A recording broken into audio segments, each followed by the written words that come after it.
Good morning, everyone. Thank you for joining us for another episode of Wake Up with YPN. Today's sponsor is Viridian Credit Union. Thank you so much for sponsoring us. Today, we're excited to have Dennis Cronk with us. We're going to be discussing the Iowa City Area Apartment Rental Survey. And this is done by Cook Appraisal, and Dennis is here with us this morning. So while we're watching live, feel free to put your questions in the comments and we'll get to them. And we are excited to learn about this. Good morning, Dennis. Good morning. How are you? I'm great. Thank you so much for joining us this morning. Hope you had a good weekend. Couldn't be better. Perfect. Thanks for helping us kick off our week with a little bit of information about this. But to start off, can you tell us about yourself and how you landed in your career path that you're in today? Well, my name's Dennis. I'm a longtime Iowa City resident, moved here in the 7th grade, went to the University of Iowa, kind of fell into the appraisal profession, just met somebody who was working here, and I worked here part-time my last semester of school and stayed on after that. That was about 26 years ago, and became a partner many years ago, and over the years all my other partners have retired or moved on, so now I'm the owner here of Cook Appraisal. We have 5 appraisers in the office. 2 of them are trainees, and 3 certified appraisers, as well as a couple of support staff. And we do mostly commercial appraisal work for all types of reasons, but mostly more legal reasons, tax disputes, eminent domain, estates, things like that. And that's kind of us in a nutshell here.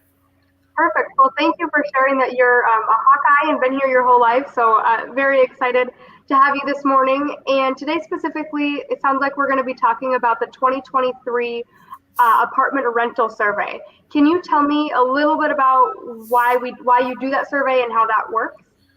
Sure. Well, the survey has it's developed or changed a lot over the years. So we first did the survey in the 90s before I was here, and primarily we're doing the survey just for our own information when we were doing apartment appraisals in the Johnson County community.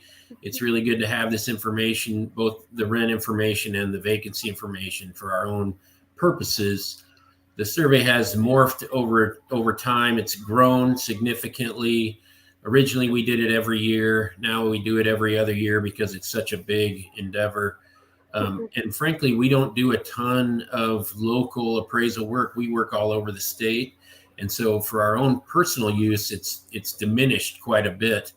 But we do, it's become a kind of a useful tool for us, but also for the community at large. I run into a lot of property managers that tell me, oh, we rely on your survey for this or that. And even the city of Iowa City utilizes our survey when they're doing some of their calculations for their low-income housing credits and things like that. So we also, we have a separate survey that we do, or a separate study that we do, which is a subdivision analysis for the Johnson County area.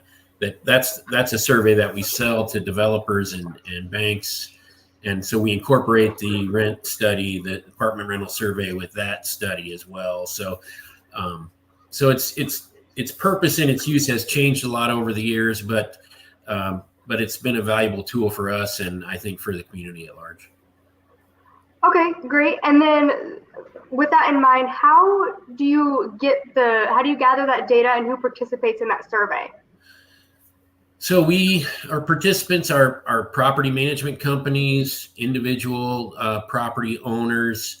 We focus our survey on properties with 8 units or more, although we do have some 4-unit properties in our survey.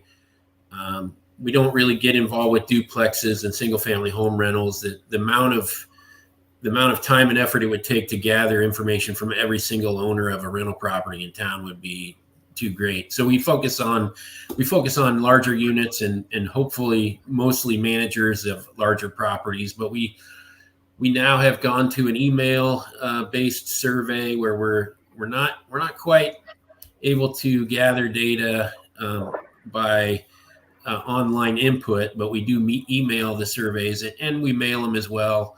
Then we follow up with the larger property owners that folks that have over 100 units, we make multiple calls to those people to try and gather information. Mm-hmm. And then we collect all that information over about a 3-month period and compile it all into the statistics that you'll see on our website. Yeah, I mean, and doing that every other year sounds like a really big task. So thank you again for hopping on and kind of sharing this with us. If you're ready, maybe we can go ahead and screen share that survey results and talk a little bit about what that is for our viewers who can kind of see what we're talking about. Sure. Do you want to talk about the map first? Yeah.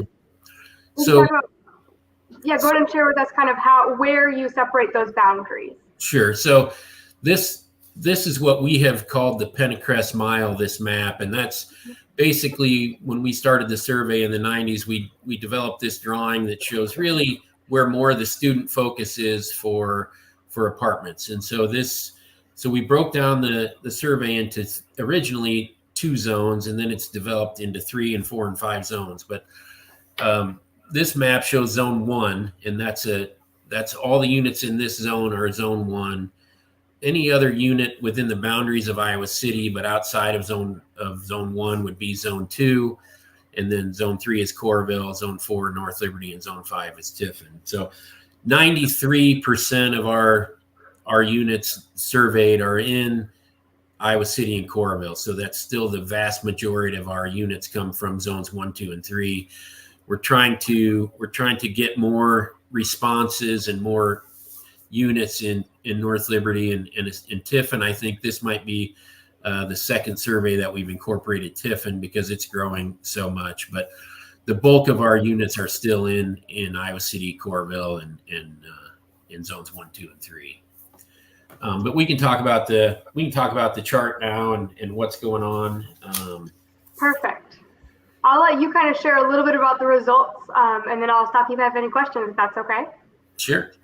So you'll see here, the primary information on this first table is, we gathered information from over 5,000 units this year. That was actually down. We had over 6,000 units in our previous survey. So it gets to be more of a challenge to gather data.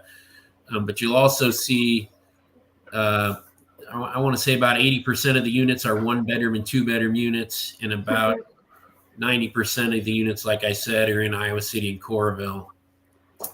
The next table just shows the average. This is the average rents by bedroom. So we haven't gone so far as to segregate between the age of the units or I had a question recently about do we segregate 3-bedroom units by the number of bathrooms. We haven't done that, but we're looking into it for the next survey. And then probably what most people, obviously a lot of folks are interested in the average rents, but also the vacancies on the table at the bottom.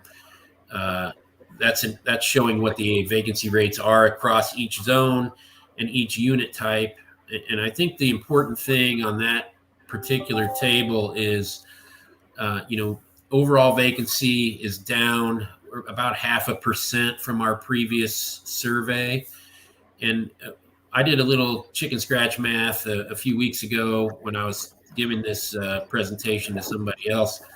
And I estimated that the 0.5% reduction in vacancy probably amounted to about a $2 million increase annually in total revenue from rental units in Iowa in the survey. So 0.5% may not seem like a great deal, but when you think about how many units that is a really significant increase in total revenue that's generated from rental property and income that's received from property managers and landlords and owners in the market. So that's a strong market. The other thing I would say is most markets would consider anywhere between probably 6 and 8% as a stable market for apartment units. So we have a pretty strong, stable to strong market. If you followed our survey over the years, you will notice these rates have gone up. 10 or 15 years ago, we were frequently at below 3% vacancy in the overall market. And so vacancies have come up. They are still well below what you would anticipate, or it's still a very strong market. Yeah, and with survey results for so long, since the 90s, I bet you have all sorts of charts and things that you can kind of derive showing trends in the area. Are all of those available on your website from previous years? The summary of every survey we have done since I think 1998 is posted on our website. Okay. Every participant in our survey gets emailed or mailed a copy of the flyer that we post on our website as well. We're always trying to get more people to participate. So if anybody is wanting to be on our mailing list, I would encourage them to reach out to us. They can get our information from our website as well.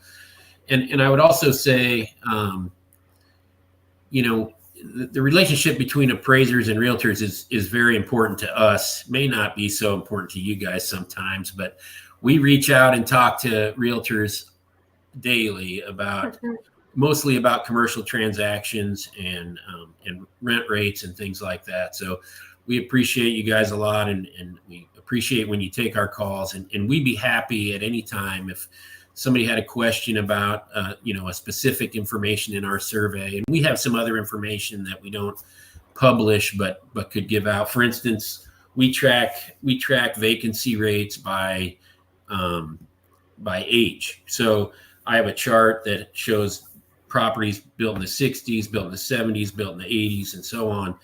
And we can clearly see properties that are built since 1990 have superior occupancy than properties built prior to 1990. So, and we don't publicly give out individual rent information on specific developments. We let our survey participants know that we're not going to tell everybody else what they're charging for rent, although that's not really much of a secret these days.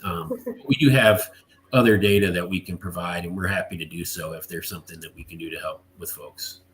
Yeah, that's really helpful. Thank you for sharing that, and thank you for all the work that you and the team over at Cook Appraisal do to kind of compile those results and make it available, and helpful to know that if anyone is watching maybe has rental properties or has a client with rental properties, that this is a resource that could be shared with them, both on your website and maybe to participate in that survey to help give data in the future.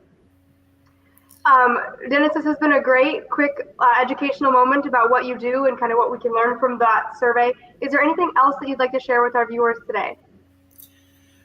I guess the last thing I would say is we also have been kind of tracking future developments and planned developments. Over the last 5 years or so, the Iowa City area has been able to add between 300 and 350 new units. We're projecting about 600 new units per year over the next 3 years. And so I should say we've been able to add those units without a significant increase in vacancy, about 300 to 350 units. And now we're looking at 600 units coming on over the next 3 years, which is more than what we've typically had to absorb. So we're kind of anticipating some increase in vacancy over the next couple of years, but I think that's an important piece of information that we've gathered. So be aware of that and kind of plan ahead. Yeah, that is a very important piece of information to kind of predict, and it'll be exciting, I guess, to see it reflected in the results here in a few years and see if your predictions are correct. So, all right. Well, we don't have any questions from our viewers, which means that you did a great job explaining that survey. So thank you for that. And if anyone does want to take a look at this, we're going to link the website in the comments, so you can take a look at that or reach out to Dennis with any questions or if you'd like to get involved with that survey. Thank you so much. I hope you have a great week. And we got some viewers saying thank you for hopping on, which is great. Yeah, that's all we have this morning. So thank you so much, Dennis. Thank you for having me. Everybody have a great week.